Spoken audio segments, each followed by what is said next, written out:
Welcome back. It is the Front Page Saturday Town Hall edition, brought to you by Council President Emeritus Herb Wesson Jr., the City of Los Angeles Community Build, a great community-based organization, and, of course, the Independent Professionals Association at indiework.org. And our focus today, chaos or community, the Black agenda for a new normal, as America is literally on fire, at least 50 cities with protests and small towns as well. We're being joined, and it's an honor once again to introduce the representative for California's 43rd Congressional District.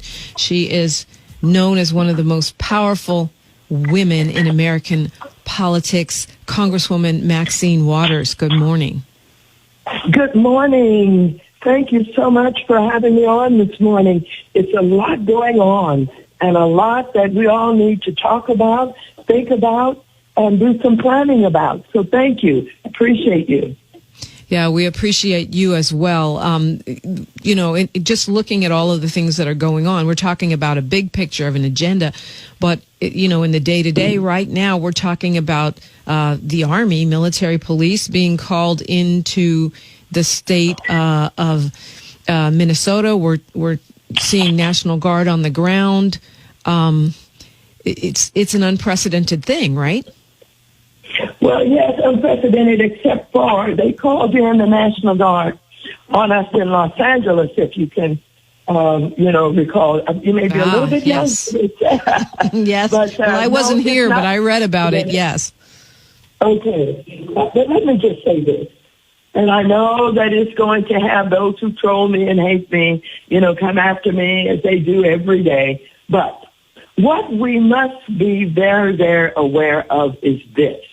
Yes, we had the incident of the killing of George Floyd, murdered by a police officer who applied pressure to his neck with his knee on his neck from somewhere to 5 to 7 minutes, with people screaming, hollering, asking them to please stop, asking him to stop it. He moaned, he groaned, he said, "I cannot breathe." He even called for his mother in his dying moments. Yes. Now, how did the President of the United States respond to that? The President of the United States really did start to fan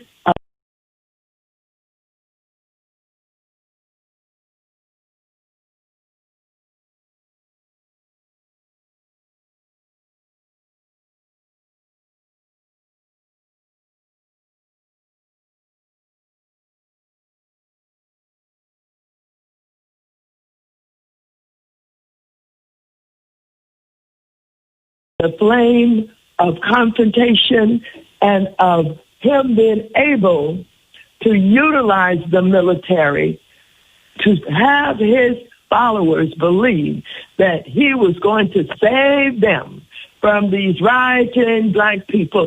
There are a lot of people who have been watching to see if he was going to create an opportunity for martial law. There are many people who think that as he moves constantly toward a dictatorship, that he believes that having this kind of martial law will propel him into the next presidency, because he will have made people believe that he saved them from these dangerous Black people. Now, I don't dismiss all of that. I don't dismiss it, because when you look at the statement that he made, pretending he was trying to do it in honor of George Floyd, what he did was he quoted a racist who talked about, loot, you loot, we shoot, in essence. And so what he did was he raised the spectrum of calling out the military. And this is what he wants to do. This is a dangerous man, and I have been trying to preach his danger since he was inaugurated. He is living out everything that I thought about him and why I thought he needed to be impeached. We're late to reining this president in. We're late to anticipating the danger that he's calling to this country. But he's going to continue, because he's ruthless He's a man with a flawed character. He's isolating us. As of today, he wants us to get out of, and he's calling for us to get out of the World Health Organization. And this goes along with the Paris Agreement. It goes along with how he's undone the nuclear agreement that we worked out with Iran and maybe 6 or 7 other countries. He's slowly isolating us. And now he wants to do away with the United States Post Office to separate us from our ability to vote by mail, on and on and in. And so, yes, people are unhappy. Yes, people are in the street. Yes, we have the protest. Yes, it's dangerous for everything and everybody. But the dog whistling and the actions of this president does not help it at all. We have road cops, too many of them, in different parts of this country, all over the country. And these incidents are going to keep occurring. Unfortunately, they're occurring, and they're occurring against unarmed black people, men and women. And so, if there's anything that I can say this morning, it is we all better wake up, and we better understand that what this president is doing and giving support to, and what these cops are doing, is they are into a new era of suppression. Physically, mentally, any way that they can do it. They know what they are doing. This cop has 18 complaints that are filed against him, and maybe even more.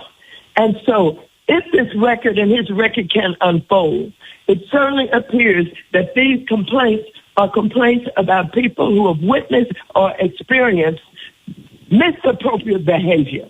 And so, no, he's not fired.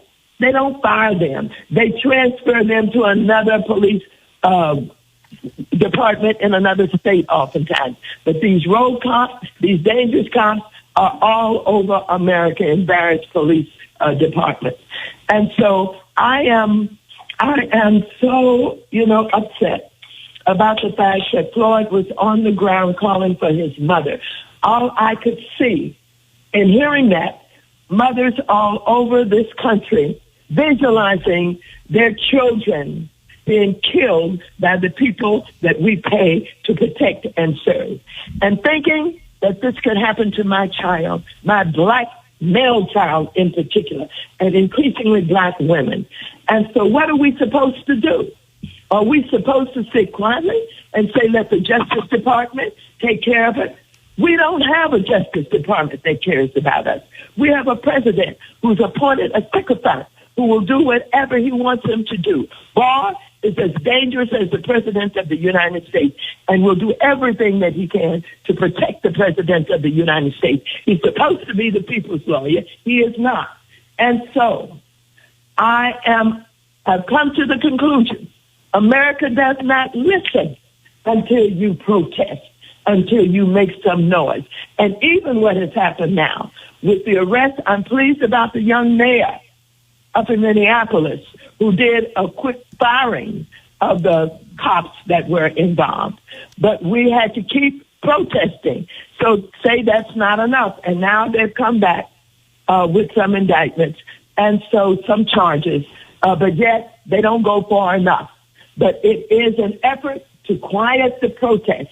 And I understand the protests are going to go on. I understand that they're calling out the National Guard. I don't know where all of this is going to go. But one thing I do know is the justice system does not listen until you show up. When you show up, then all of a sudden they start to listen. And then your president will use it as an opportunity to blame not only the victims, but the communities that protest and say they shouldn't be out there. So thank you, Dominique, for paying attention to this issue. You've always paid attention to the issues of police brutality. And we don't know where all of this is going to go, but we've got a new element out there now. Black Lives Matter and others are saying they're not going to stand by and watch our people being killed and somehow have people saying, well, wait until the investigation is over.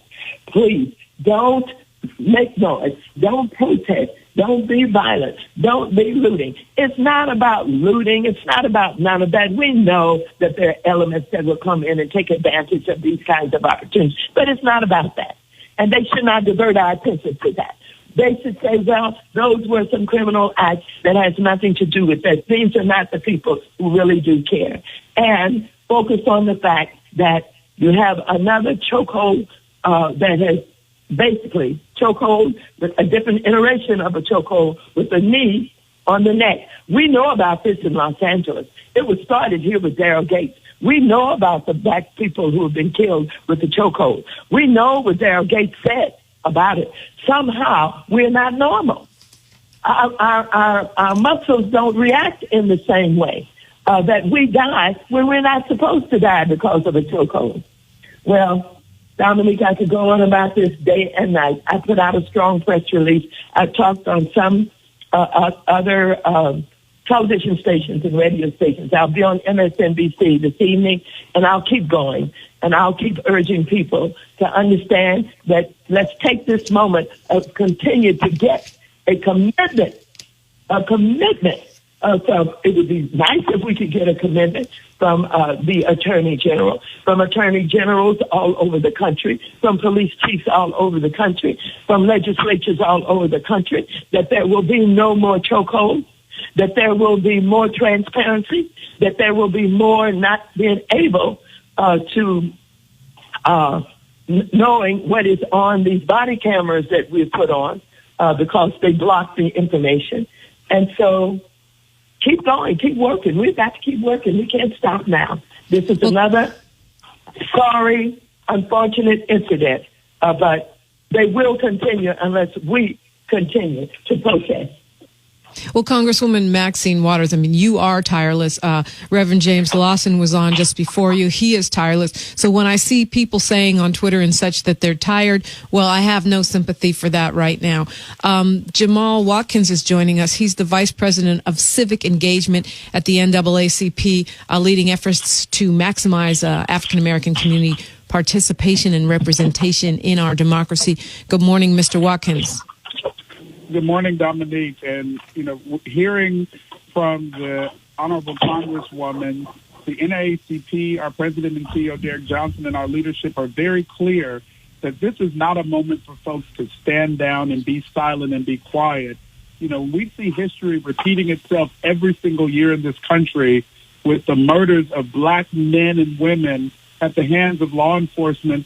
We have to actually continue to fight for a new normal. So we have been lifting up, different ways in which the leadership in local communities not only can protest, but also put in things like citizens review boards that have subpoena power and making sure that we're actually looking at the use of force continuum that police units should actually be following, the 6 steps before you get to a physical altercation. All of the things that we know better, that we learn from communities like South Central Los Angeles and Compton and Watts, and cities like Chicago and New York, that at the end of the day, this is about making sure that the law enforcement is partnered with us to protect and serve, not to kill and destroy. And so happy that we're lifting this up because we know that black bodies matter just as much as any other. But in this country and in this moment, the political powers that be, meaning, and I'm talking about from the White House on down, have not actually made that their battle cry. So when we hear from leaders like Congresswoman Waters or from Reverend Lawson, we know that the fight is long and that the journey is long, but there's things that have to continue to be fought for until we get to the other side. Right. So the short game, I mean, I think Congresswoman Maxine Waters and also you, Jamal Watkins, have really referenced the fact that in the short term, we've got to look at the election as a priority for any black agenda. I know some people say, well, I don't want to vote for Biden unless I have a guarantee that he's going to do certain things for the black community, or that he's going to pick a black vice president, a black woman, or a black woman Supreme Court justice, or, embrace reparation. I mean, it's a long list of things people say. So how do you, and this is for Congresswoman Maxine Waters and Jamal Watkins, how do you suggest people engage, and how do you create accountability for a black agenda even while making sure that the current occupant of the White House gets a different job? Congresswoman Waters, want to take that? Okay, Dominique, you're absolutely right about what people are saying. People are thinking, some people, not all people, about how to deal with this next election coming up. Well, the first thing is this. You know very well, it has unfolded before your very eyes what this president is all about. He has basically mocked black people, talking about what have you got to lose. He has called our community nothing but rat-infested rat holes. He has undermined our civil rights leaders, talked badly about John Lewis and about Cummings and about their representation. He has a history of discrimination against black people and the renting of the units that he and his daddy owned, and basically said you don't want to live with those people when talking to others about why he discriminated. On and on and on. His record is clear. And he comes out every day with another lie, another distortion. And so when you couple his racism with his isolationism and his attempt to basically separate us from the rest of the world so he can further do whatever he wants to do, his alignment with Russia and dictators like Kim Jong-un and the other dictators, then we know that we can't take a chance with him. And any of the blacks, the ministers, or whomever that are dealing with him for whatever reason, they're just not credible. There's nothing that they can say. There's no proof that they have. There's nothing that they can point their finger to talk about why Trump would be better than Biden. Of course, you have to deal with Biden and anybody else on the issues. You have to make sure that you understand what their thinking is, what their philosophies are, as you move toward the election and get commitments the best way that you possibly can on these issues and move forward. We've got to get rid of Trump. There's no doubt about it. Our alternative, yes, is Biden. Let's get from Biden the commitments we need to get. I honestly believe at this point there is no doubt in my mind that it is going to be a black woman vice president. I absolutely believe that we're at the point where that commitment has to be made and it has to be carried out. Black people will be responsible for his success, as it was indicated when he went into South Carolina and got that black vote. And so we've got to register and we've got to vote as we believe and understand our very lives depend on it. And that's true. Our lives do depend on it. We've got to register and we've got to vote. We've got to fight against this president who's trying to take over and close down the post office's ability to do absentee voting. And so work. You've got to work. It's not enough just to be angry. It's not enough, to be disgusted. It's not enough to think somebody else is going to do it. No. Each of us have to do it. We have to use whatever we have. If we have no more than the ability to pick up our cell phones and call somebody, or to dial up our phones and call somebody, to knock on a door, to say to our ministers, we've got to do something about educating people on the vote, to hold a meeting in your backyard. Everybody can do something, and this is the time that we must demonstrate that. Yeah, and we also, right now we're in the middle, aside from this police crisis and the COVID crisis, as a result of coronavirus, we're in the middle of an employment and economic crisis, right? And I know Congresswoman Waters, and I'm sure Mr. Watkins, behind the scenes, you are pushing for another stimulus package. So how do we make sure that the support is there for black workers? How do we make sure, that we have the momentum? I mean, portable health care, for example. Obviously, right now, when no one has a job, no one has health care. How do we make those kinds of things happen in this environment on a federal level? Well, there are several things. Negotiations are going on. Democrats are still confronting a Republican-led Senate, and we've got to deal with McConnell, and he's one of the honorous leaders that you've ever seen lead the Senate of the United States. He's head and shoulders of everybody else in the fact that he does not give a darn about minorities. He does not give a darn about being fair. And so the negotiations are going on. In HEROES Act, this is the third response to the pandemic that we're doing. It's extraordinarily important for people to call, to write, to use the social media, do everything that you can to put on the pressure, because we will have in that, I believe, about $1 trillion that would go to the states and to our municipalities. This is important because many of the jobs that are held by minorities are in, some segment of government, whether it's in your county or your city or your state, and at different levels of those governments. And so we need the money to keep them from laying off people.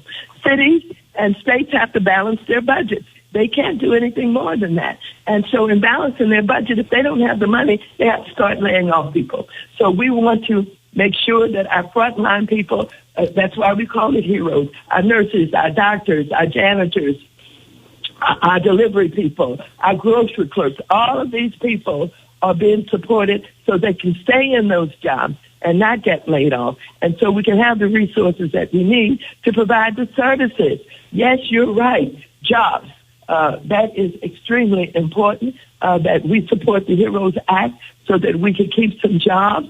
In addition to that, we've got to make sure that our hospitals are working. We put a large amount of money in our last CARES bill for our hospitals so that our hospitals could be functioning. This president is still playing games with PPE. That's the equipment that should be going out to the states, favoring Republican states over Democratic states, creating competition between the governors as they go out to try and find the mask and the equipment and the gloves and all the stuff that they need.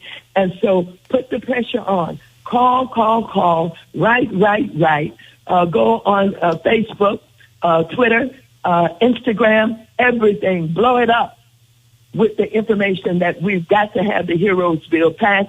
It is a $3 trillion bill. The Republicans are saying that's too much. The Republicans don't like that we put in the last CARES bill $600 extra for those who are unemployed and on unemployment, in addition to what they would normally get. We have an additional $600. And McConnell and Lindsey are saying we've got to not do that. We can't give these poor people extra money. They may not come back to work if they get extra money. So we're up against a racist government led by the President of the United States. We've got to do everything that we can to fight. Maybe we're able to pull out a few Republicans on the opposite side to support the HEROES bill. I don't know if we're going to be able to do it, but we got to fight and we've got to try. All right, Congresswoman.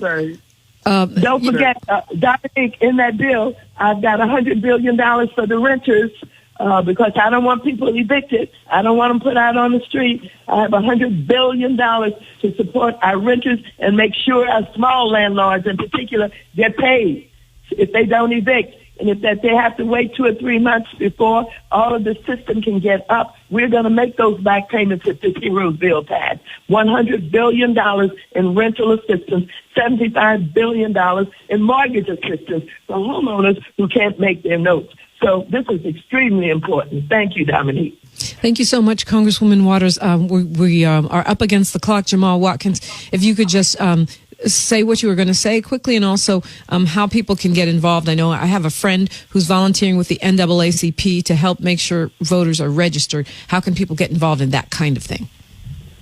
Dominique, thank you. I would say that if you visit naacp.org/engage, that is one of the platforms you can use to what the Congresswoman just lifted up, to target your senators, to make noise about the HEROES Act, and to make sure that frontline workers are actually being properly funded, and that protective equipment is provided for those workers that are essential but are not always lifted up, and that folks don't be evicted from their homes, et cetera. The last thing I would lift up is continue to share and tell your stories because at the end of the day, we know that folks are hurting, but we need to be able to lift up those individuals who are suffering and then link it to the policy solutions that many times those on the Hill, I'm talking about the Mitch McConnells of the world, the senators who don't actually see our community, understand that this is about constituents who can vote you in, but will definitely vote you out. And the road to November, it starts now. And as we continue to support leaders like the Honorable Maxine Waters and our leadership like Karen Bass, how do we make sure that we're fighting forward in a way that says, give us the policies we need, give us the representation we need, but at the same time, protect our lives. Jamal Watkins, NAACP, thank you so much. We will continue our conversation. You can call 520-KJLH, 520-5554. It is the Front Page Saturday Town Hall Edition, Radio Free, 102.3 KJLH.